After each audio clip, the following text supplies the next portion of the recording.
Hi, my name is Dr. Eric Herman. I'm the Dean of Theological Research and Publications here at Concordia Seminary in St. Louis, and I'm here with David Maxwell, Professor of Systematic Theology. And we're here to talk a little bit about our upcoming symposium, the 32nd Theological Symposium, that'll take place this September, the 20th and the 21st. It's called Search the Scriptures, Finding Christ in Ourselves in the History of Exegesis.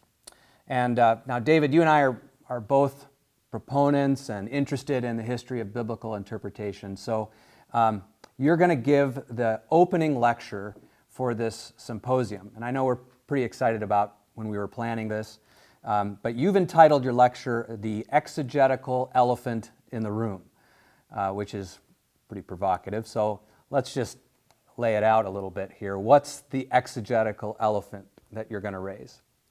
Well, it's simply the fact that the early church, for well over 1,500 years, has read the Bible in a kind of different way than we do, and we never talk about it. So describe that a little bit. What's so different about the way the church for 1,500 years or so has read the Bible than the way we do it? Well, they are much more free to find patterns between the two testaments, to connect passages from either testament to the church, to the sacraments, to our own lives, whereas we feel a little bit more constrained by, well, what's the intent of the human author? They don't feel quite so constrained by that, and it results in very interesting kinds of connections that you might not have thought of. Yeah. Can you give me an example of a connection that maybe be strange to us, or maybe we might be familiar with, but we would approach it differently? Well, so one example would be the sacrifice of Isaac. That's one we're very used to. That when Abraham offers Isaac, that's a prefiguration or a type of Christ on the cross. Okay. So that's a kind of connection they would make that we make too, and that seems normal to us. But on the other hand, you've got one like there's a passage in Zechariah where God says that when these false prophets prophesy and they wound themselves, and people say to them, "Where did you get these wounds?" They're going to try and cover it up by saying, "Well, we got them at the house of our friends." And Cyril of Alexandria takes this passage and he says, "Well, you know what?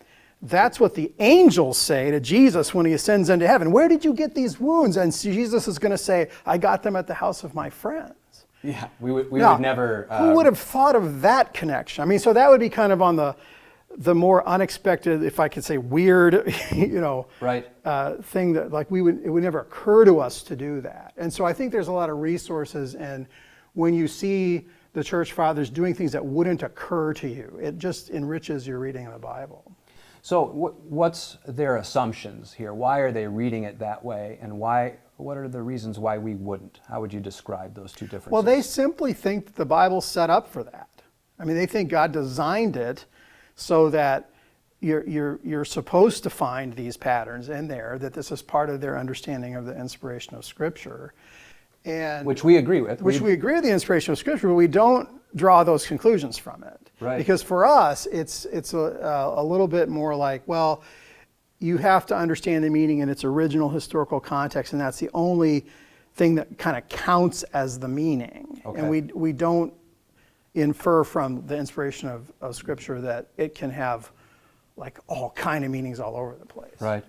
Well, there's clearly strengths and weaknesses in both of these approaches, and they has a lot, like you said, that we can learn from reading in the history of biblical interpretation for devotional study, for understanding questions of meaning, but also preaching, and we're hopefully going to tackle all of those things. Yeah, it's really helpful for preaching. That would be what I see as the major strength of it. Great. Well, this is going to be a fun symposium. I'm looking forward to it. Again, it is Search the Scriptures, Finding Christ in Ourselves in the History of Exegesis. And it's our 32nd Theological Symposium, held here on campus, September 20th and the 21st. If you want some more information, you can find it on csl.edu/symposium. But hurry up, registration ends August 31st.